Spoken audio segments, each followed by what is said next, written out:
ਉਹ ਖੋਤੇ ਨੂੰ ਕਤੂਰੇ ਦੀ ਪਛਾਣ ਹੋ ਗਈ ਤੇ ਹੀਰੇ ਦੀ ਨਹੀਂ ਹੋ ਸਕਦੀ ਓਏ। ਉਹ ਤੈਨੂੰ ਨਹੀਂ ਪਤਾ ਪਾਗਲਾ ਹੋਇਆ ਕੀ ਆ।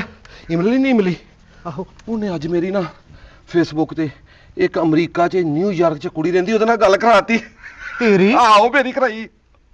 ਉਹ ਕੁੜੀ ਨੇ ਮੇਰੇ ਨਾਲ ਗੱਲ ਕੀਤੀ, ਉਹ ਇਹਨੇ ਕਿਤੇ ਮੇਰੀ ਫੋਟੋ ਨੂੰ ਕੱਲੀ, ਉਹਨੂੰ ਪਸੰਦ ਆ ਗਿਆ ਮੈਂ। ਇਮਲੀ? ਹਾਂ ਉਹ ਮੈਂ ਪਸੰਦ ਆ ਗਿਆ ਓਏ। ਓਏ ਜਿੰਨ ਦੇ ਪਰਸ ਉਹ ਮੈਂ ਪਸੰਦ ਆ ਗਿਆ। ਉਹਨੇ ਨਾਲ ਹੀ ਵੀਡੀਓ ਕਾਲ ਕੀਤੀ ਤੇ ਮੈਨੂੰ ਕਹਿੰਦੀ ਮੁੰਡਾ ਪਸੰਦ ਆ, ਇਹਨੂੰ ਮੇਰੇ ਕੋਲ ਘੱਲ ਦੇ ਇਮਲੀ। ਇਮਲੀ? ਹਾਂ ਇਮਲੀ ਪਸੰਦ ਆ ਗਿਆ? ਮੈਂ ਪਸੰਦ ਆ ਗਿਆ ਮੈਂ।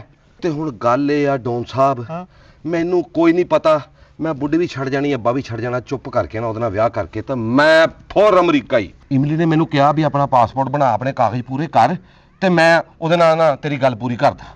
ਰਾਜਾ ਹਾਂ ਕੁਛ ਖਿਆਲ ਕਰ, ਕੀ ਹੋਇਆ? ਕੋਈ ਸ਼ਰਮ ਕਰ। ਗੈਰਨ ਨਾਂ ਦੀ ਕੋਈ ਚੀਜ਼ ਹੈਗੀ ਆ ਤੇਰੇ ਵਿੱਚ? ਕੀ ਮਤਲਬ? ਚੰਗੀ ਸੋਹਣੀ ਆ ਤੇਰੀ ਬੀਵੀ ਘਰ 'ਚ, ਇੰਨੇ ਕੰਮ ਕਰਦੀ ਆ ਹੈ। ਉਂਝ ਦੀ ਬੀਵੀ ਪੂਰੇ ਪਿੰਡ 'ਚ ਨਹੀਂ ਕਿਸੇ ਦੀ ਹੈਗੀ ਜਿੱਡੀ ਉਹ ਸੋਹਣੀ ਆ।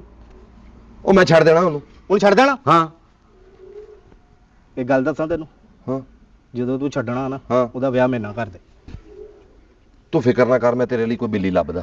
ਬਿੱਲੀ ਨਹੀਂ, ਸਾਰੀ ਜ਼ਿੰਦਗੀ ਦਵਾਵਾਂ ਦਊਂਗਾ ਰਾਜਾ ਤੈਨੂੰ। ਤੂੰ ਕਿਹੜਾ ਪਾਕਿਸਤਾਨ ਦਾ ਮੁੜ ਕੇ? ਮੈਂ ਸਿਰਫ ਨਾ ਐ ਹਲਕਾ ਜਿਹਾ ਮਾਰਨਾ, ਜਦੋਂ ਪਾਣੀ ਨਿਕਲ ਆਉਣਾ ਮੈਂ ਤੈਨੂੰ ਦੱਸਾਂ। ਕੋਈ ਹਯਾ ਕਰ।